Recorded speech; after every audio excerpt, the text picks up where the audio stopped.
Hello students. आज का हमारा ई लेक्चर यह मैनेजमेंट अकाउंटिंग सब्जेक्ट के कैश फ्लो स्टेटमेंट के ऊपर तैयार किया गया है, जिसमें आज हम देखेंगे कि कैश फ्लो स्टेटमेंट क्या होता है और उसके बारे में डिटेल बताएंगे, जिसमें meaning, definition, characteristics, objectives, usages of significance of cash flow statement, limitations वगैरह देखेंगे। कैश फ्लो स्टेटमेंट आज के समय में प्रबंधकों द्वारा यह जानना जरूरी हो जाता है कि किसी भी व्यावसायिक संस्था में किन किन साधनों से कितनी रोकड़ प्राप्त हुई है तथा किन किन साधनों से रोकड़ व्यय हुई है।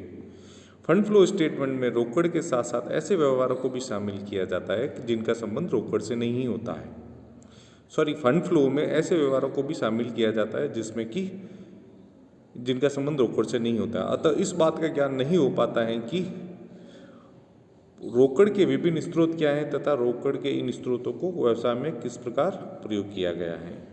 यह जानकारी हमें कैश फ्लो स्टेटमेंट के माध्यम से ही प्राप्त होगी।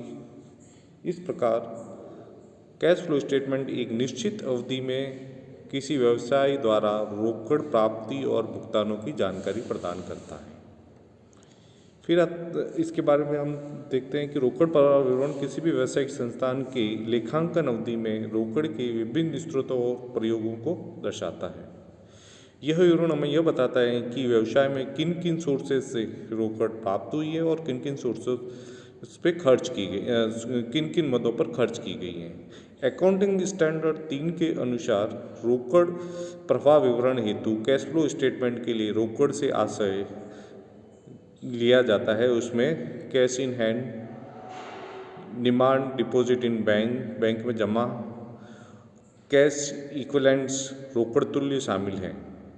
रोकड़ तुल्य से मतलब, कैश इक्विवेलेंट से मतलब होता है शॉर्ट टर्म तथा जल्दी से या तुरंत लिक्विडिटी में कन्वर्ट होने वाले इन्वेस्टमेंट से लगाया जाता है, जिनमें मूल्यों के या प्राइस में चेंजेस के कारण कोई जोखिम नहीं रहती है।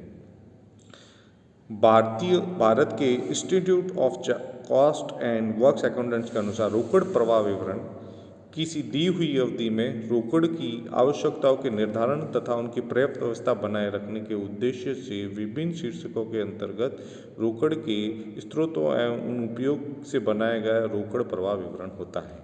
इस प्रकार हम देखेंगे कि कैश फ्लो स्टेटमेंट का मतलब होता है किसी भी व्यावसायिक संस्थान में यह देखने के लिए बनाया जाता है कि व्यावसायिक संस्थान में किन किन सोर्सेज से कैश हमें प्राप्त होती है और किन किन मदों पर वह कैश खर्च की जाती है। यह पता लगाने के लिए ही कैश फ्लो स्टेटमेंट बनाया जाता है।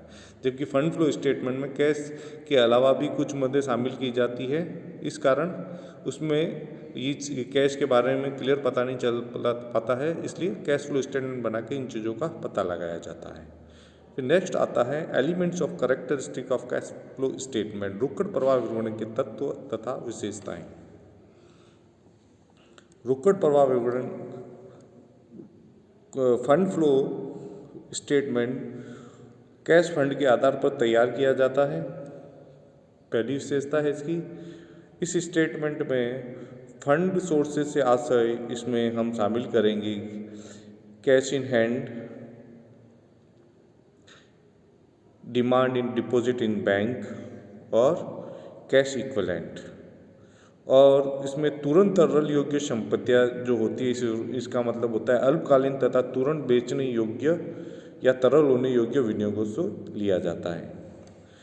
दो अवधियों के बीच में जो रोकड़ परिवर्तन होता है, यह विवरण रोकड़ कोषों की मात्रा में दो अवधियों के बीच होने वाले परिवर्तनों की जानकारी देता है।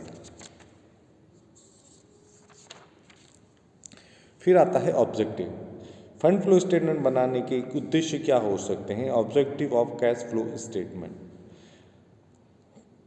विभिन्न वर्षों के रोकड़ फ्लो कैश फ्लो स्टेटमेंट के एनालिसिस के द्वारा हम फ्यूचर में रोकड़ के विभिन्न सोर्सेज और यूजेज के बारे में फॉरकास्ट कर सकते हैं, अनुमान लगा सकते हैं।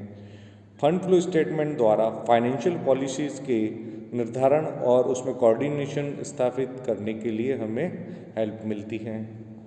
रोकड़ प्रवाह स्टेटमेंट कैश फंड की स्थिति में हुए परिवर्तनों या चेंजेज का एनालिसिस करने में सहायक होता है।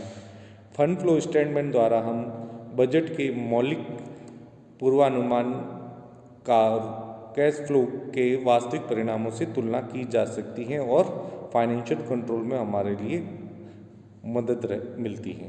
कैश फ्लो स्टेटमेंट द्वारा संस्था की शोधन क्षमता का भी अनुमान लगाया जा सकता है।